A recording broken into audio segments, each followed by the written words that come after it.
Perkenalkan, nama gue Hani. Gue adalah Binusian Business Law 2015. Sekarang bekerja sebagai radio announcer di Prambors Radio.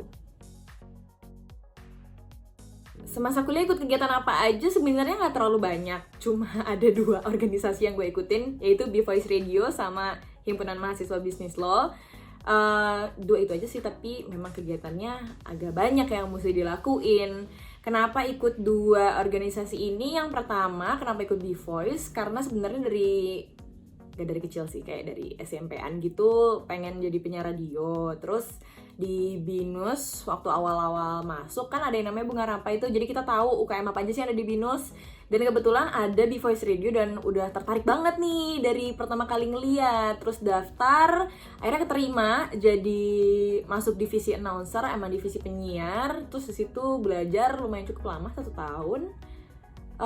Di dalamnya selain kita belajar announcer juga pastinya belajar tentang organisasi gitu kan. Nah itu juga cukup banyak tuh kegiatannya, bikin acara, terus juga bikin lomba siaran sama teman-teman kampus lain gitu. Tapi cukup lama sih di B-Voice tuh 3 tahun, karena banyak hal di dalam struktur organisasinya yang waktu itu masih bisa dipelajari lagi gitu, yang berkesinambungan lah sama perkuliahan sebagai anak bisnis law gitu kan. Terus kenapa mau ikut HIMSS Law? Karena menurut gue kayak ada privilege tersendiri aja gitu. Jadi angkatan pertama terus gabung ke himpunan mahasiswa kan seru banget, dan emang seru banget sih. Mulai dari ikutan menyusun strukturnya seperti apa, waktu itu kayaknya barengan sama dosen-dosen juga. Terus milih namanya itu cukup sengit loh. Kenapa akhirnya nama himpunannya itu adalah HIMSS Law. Jadi ada kayak beberapa pilihan gitu, dan ini kayaknya paling catchy. Itu sih.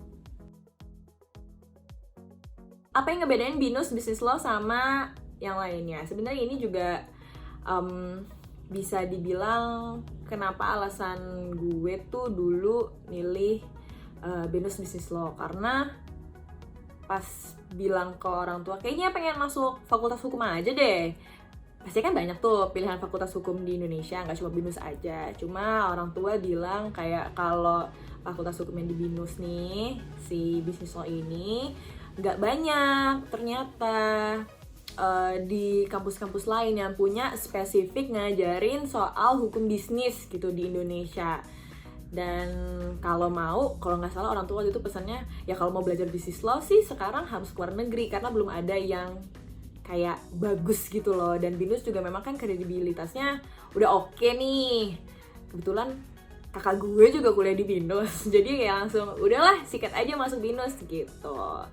Tapi setuju sih, kayak belum banyak kampus-kampus yang ngajarin langsung udah kayak terjurus gitu ngajarinnya hukum bisnis sama hukum IT.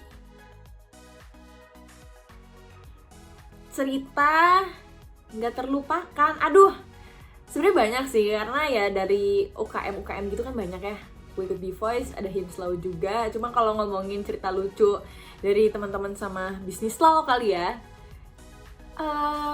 itu banyak juga sih, karena kan kita tuh cuma 1 kelas. Di angkatan pertama ini kan cuma 1 kelas pada akhirnya. Terus jadi kita suka ngumpulnya tuh emang di grup gitu, rame-rame, suka jalan apa segala macam. Itu kan pasti banyak kejadian-kejadian lucunya ya. Cuma kalau yang kita ingat aja nih di otak, kalau nggak salah dulu tuh kita pernah lagi ngomongin sesuatu di grup anak-anak bisnis law angkatan 2015 gitu ya. Biasalah kalau anak muda kan ngomongnya kadang-kadang suka nggak ke filter, nggak kesaring. Nah di situ nggak ngeh banget bahwa ada dosen ternyata di dalam situ. Udahlah kita lagi ngobrol, langsung segala macam nggak ke filter banget, wah kacau banget deh. Terus tiba-tiba besokannya kayaknya atau kapan gitu, Pak Paulus, dosen yang ternyata ada di dalam grup kita itu mengirim sesuatu di dalam grup, kayaknya materi atau apa gitu kan. Wah udah panik semua kita, mana aduh kacau deh. Maaf ya Pak kalau omongan di grup kita tuh kadang-kadang nggak ke filter.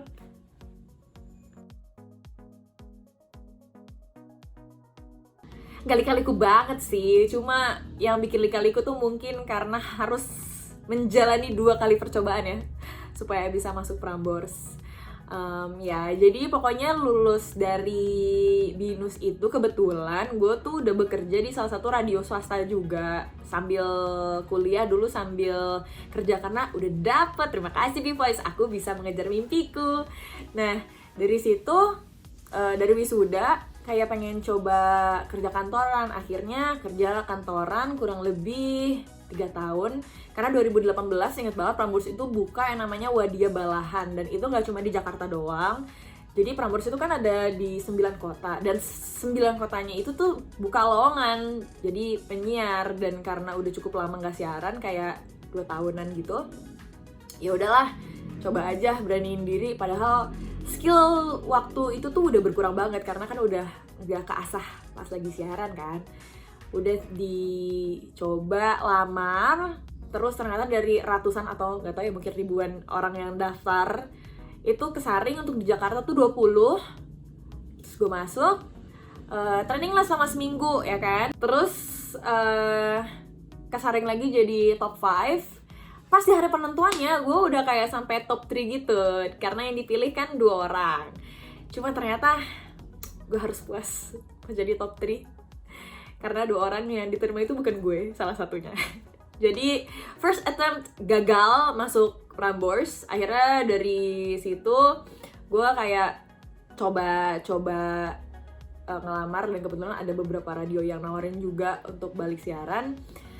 2-3 akhirnya gue training. Cuma di tahun 2019 itu Prambors buka lagi untuk langsung siaran di program sore namanya Sunset Trip. Ya gue waktu itu kayak udah ya mungkin training beberapa kali di radio lain. Setelah yang gak keterima di Prambors itu, gue iseng-iseng coba lagi, terus ternyata masuk ke top 5. Ya mungkin di situ rezekinya ya. Disuruh nunggu 1 tahun sampai akhirnya sekarang prime time drive show sore gitu. Lumayan lah nunggu 1 tahun langsung jadi prime time.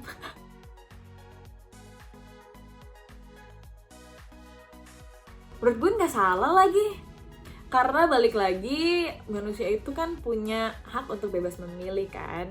Nah tapi yang harus diperhatiin kalau menurut gue adalah ketika lo misalnya mau kerja di luar disiplin ilmu yang lo pelajari selama kuliah, harus tahu sih yang disuka itu apa. Karena ketika lo menjalani pekerjaan yang tidak lo suka, yang tidak sesuai passion lo, atau mungkin yang tidak sesuai sama potensi diri lo, lama-lama lo akan jengah sendiri, lo akan capek fisik, capek mental.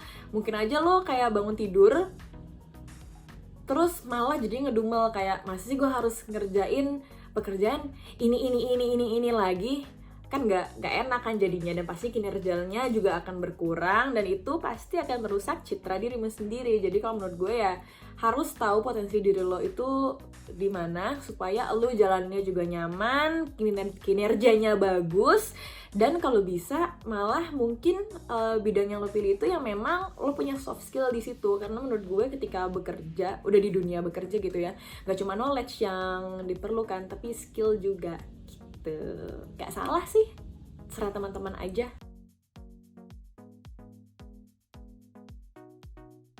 Semangat sih, kayaknya nggak ada lagi deh bisa dikasih ujangan gitu buat teman-teman karena pasti udah tahu masing-masing. Magernya mah pasti ada, ngerjain tugasnya semakin last minute itu ada, bosnya ada. Tapi menurut gue teman-teman harus tetap semangat karena jangan jadiin perkuliahan online ini lo jadi kayak semakin semakin entar-entar gitu lulus kuliahnya. Walaupun ya mager, tadi gue bilang mager, bosen, apa segala macam, tapi lo harus tetap on track karena nggak ada gunanya buang-buang waktu selama masa perkuliahan.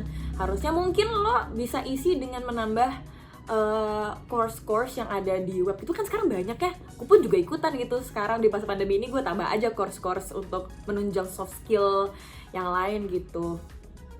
Ya itu aja sih paling. Semangat.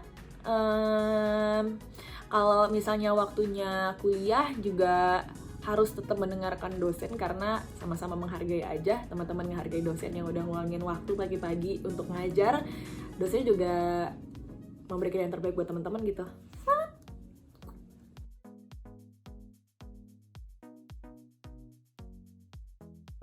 Know your passion, dig it up, tapi tetap know your limit. Jangan patah semangat, terus mencoba sampai goals yang kamu set itu tercapai. Semangat! Terima kasih.